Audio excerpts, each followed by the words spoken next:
மக்களுக்கு உறுதியளித்தவாறு அடுத்த மாதமளவில் எரிபொருள் விலையை குறைக்க உள்ளதாக மின்சக்தி மற்றும் எரிசக்தி அமைச்சர் பாட்டலி சம்பிக்க ரணவக்க கண்டியில் இன்று தெரிவித்தார். கண்டி வரலாற்று சிறப்புமிக்க ஸ்ரீ தலதா மாளிகையில் 8 முற்பகல் வழிபாடுகளில் ஈடுபட்ட அமைச்சர் பாட்டலி சம்பிக்க ரணவக்க அஸ்கரிய பீடத்தின் மகாநாயக்கர் உழுகம ஸ்ரீ புத்தரக்கித தேரரை சந்தித்து ஆசி பெற்றார். மல்வத்து பீடத்தின் மகாநாயக்கர் திப்பட்டுவாவே ஸ்ரீ சுமங்கல தேரரையும் சந்தித்து அமைச்சர் இன்று ஆசி பெற்றார்.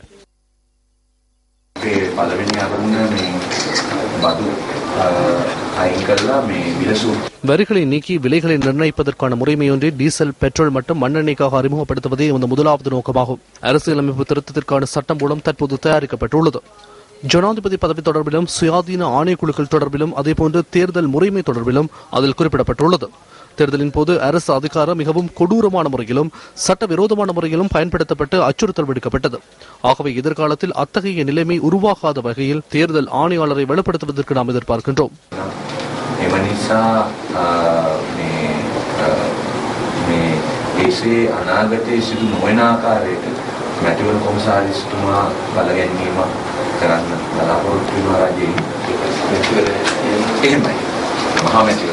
ஆம், பொது தேர்தல் நடைபெற உள்ளது. அதற்கு முன்னதாக தேர்தல்கள் ஆணையாளரை பலப்படுத்தும் திட்டம் நிறைவேற்றப்படும்.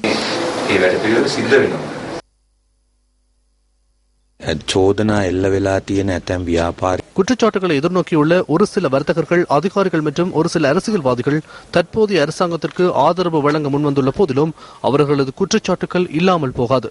அவர்கள் அரசாங்கத்திற்கு ஆதரவு வழங்கினாலும் வழங்காவிட்டாலும் அவர்களுக்கு எதிரான குற்றச்சாட்டுகள் தொடர்பில் கட்டாயமாக நீதி நிலைநாட்டப்பட வேண்டும்.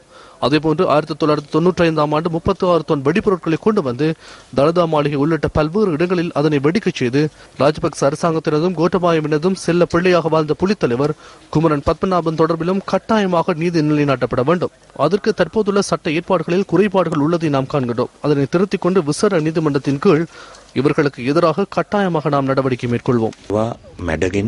මේ අයට විශේෂ අධිකරණයක් යටතේ අපි අනිවාර්යයෙන්ම ක්‍රියා කරනවා. ඉන්ධන මිල අඩුවීමක් ඉදිරි සතිය ඇතුළත සිදු වෙයිද? ලබන அடுத்த மாதத்தில் நாம் அதனை நிறைவேற்ற எதிர்பார்க்கின்றோம். நமக்கு இன்று உலக சந்தையிலிருந்து மிகவும் குறைந்த விலையில் எரிபொருள் கிடைத்துள்ளது. எனினும் ஏற்கனவே அதிக விலைக்கு எரிபொருளை கொள்வனவு செய்வதற்கான ஒப்பந்தங்கள் கைச்சாத்திடப்பட்டுள்ளன. எனினும் நாம் மக்களுக்கு உறுதியளித்தவாறு அதுமேதகு ஜனாதிபதி மற்றும் கௌரவ அமைச்சரின் தலைமையில் அந்த நடவடிக்கையை மேற்கொள்வோம்.